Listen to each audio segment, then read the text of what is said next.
The virtual press conference for Jermell Charlo versus Brian Castaño just wrapped up. And while they both made very valid points as to why they believe they will become undisputed at 154 come July 17th, what got the people talking right now is the way Charlo went off on certain members of the media, kind of challenging them on their pound for pound list on why he's not included in most of them. While it's not a rarity for Charlo to, be unapologetically himself and ask questions back at the media and, with a certain type of sassiness to his words, this was actually a really big topic of conversation that we always see going around, especially because pound for pound lists are always so very subjective.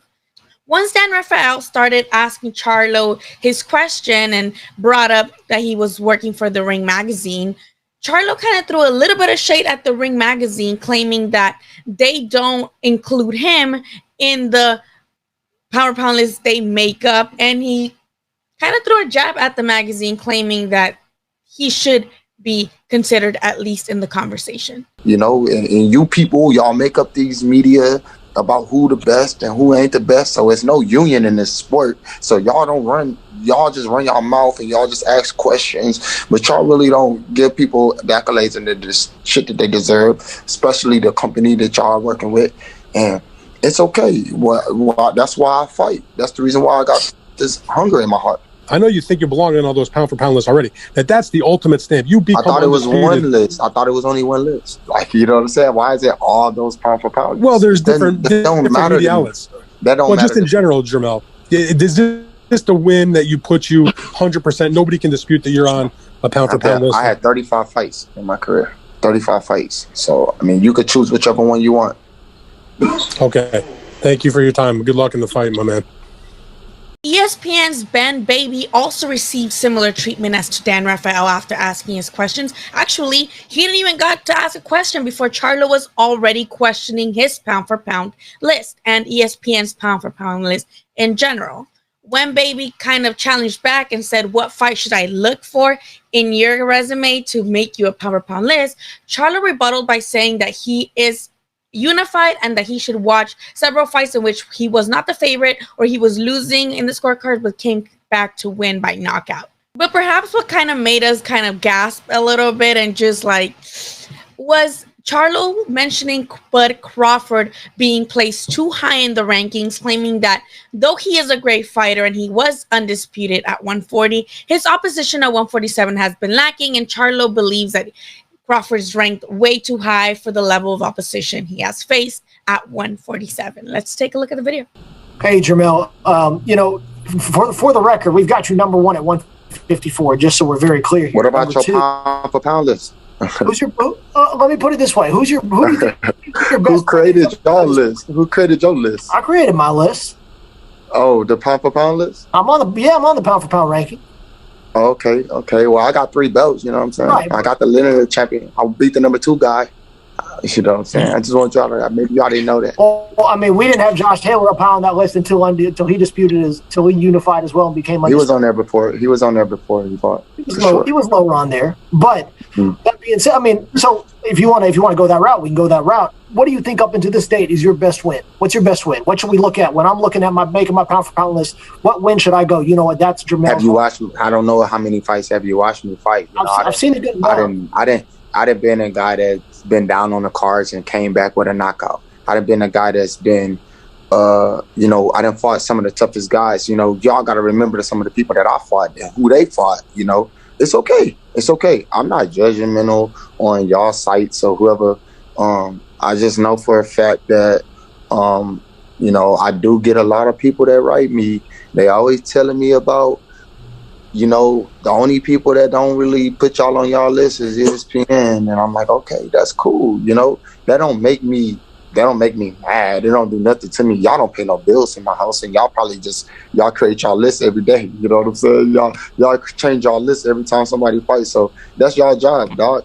I don't care about that. I'm finna get in there and do some dangerous stuff, and you don't even you could boycott me off your list like y'all been, whatever the case is, So I don't care about that. I'm 154 Jermell Charlo, and I stand for my grounds for who I am. And long as, like I said, I'm making the people around me happy, and the peers and my coaches and the people that are telling me what to do, and they're satisfied with it, and I give my all, your list don't matter. And I respect that. I appreciate that. I think we all go about our job. It's not like we getting extra dollars because y'all made up a list that say who the best and who not the best. I believe Canelo #1 right now. Right. Honestly. Oh, I agree. I know who y'all got. He's #1 on mine over Bud, even though he's a top ranked guy. But all of that being, but y'all have Terrence Crawford like really, really, really high. I mean, did y'all look at his opponents and who he fought? I'd love to I know see him. Kell Brooks was I know Kell Brooks was a dangerous fighter, you know, and I believe Kell Brooks was a great fighter. He beat, but my bad. I don't want to throw out names. I don't got time to drama, but I'm just keeping it real. You know what I'm saying? Now, the Charlos have both been in kind of talks lately within the Twitter, YouTube fan communities because of the stuff that they say. And just a couple weeks ago, if not last week, Chris Colbert actually was under fire as well with the fans because of his thoughts on Wilder and Fury and their whole trilogy. Now, I feel like Charlo's going to get some fire from the Crawford fans, from the Top Rank fans on him calling out Crawford, or not calling him out, but kind of throwing his name out there when talking about the rankings of the pound for pound list. And this can, you know, bring some more drama, y'all. The boxing streets, on Twitter, on interviews, these fighters kind of throwing digs at each other. And I don't think Charlo meant it like that. I don't think Charlo meant to diss Crawford. I think he just feels that his accomplishments by almost, you know, he's one belt away from possibly becoming undisputed, should have him at least in the top 10 rankings, as opposed to Crawford, who's up so high, when I think a lot of us can argue that at 147, he could have better opposition. And I know that here comes the arguments of opposite sides of the street, or blaming PBC, or blaming, you know, whoever we're going to blame. I think the facts still remain that we do wish Crawford would take on better opposition. And while he is probably one of the most skilled guys of currently in boxing, I think we would still love to see those same skills that he applied at 147 against top guys at at 140 against top guys at 147, so we can justify him being up, you know, top 3 in the pound for pound list as we had him when he was at 140. However, pound for pound lists are extremely problematic in the way that they are very, very subjective. And of course, while fans have their own pound for pound list, media outlets have them, you know, are more respected for them, quote unquote. But at the same time, most rankings and most media rankings, they do have an agenda behind them, whether we'd like to admit it or not, because Ring Magazine is basically owned by Golden Boy. You know, we have ESPN, who obviously works with Top Rank. So those things are definitely going to influence the pound for pound list on their platforms as well. So Charlo, does he have a point? Do you agree with him about him having, you know, a shot, having, you know, the qualifications, I mean, to be in a pound for pound list? Or do you think we have to wait until if he defeats Castaño to be in the pound for pound list? Do you think Castaño would be on the pound for pound list if he defeats Charlo on July 17th? Do you agree with Charlo taking a jab at Crawford and saying, like, hey, he's a great fighter, but why is he up so high on the rankings when his opposition has been lacking? I know this is going to cause a little bit of controversy again, because we saw how fans reacted to Chris Colbert talking about Fury, about the Wilder Fury situation, and him picking Fury to win and calling Wilder, you know, out his name.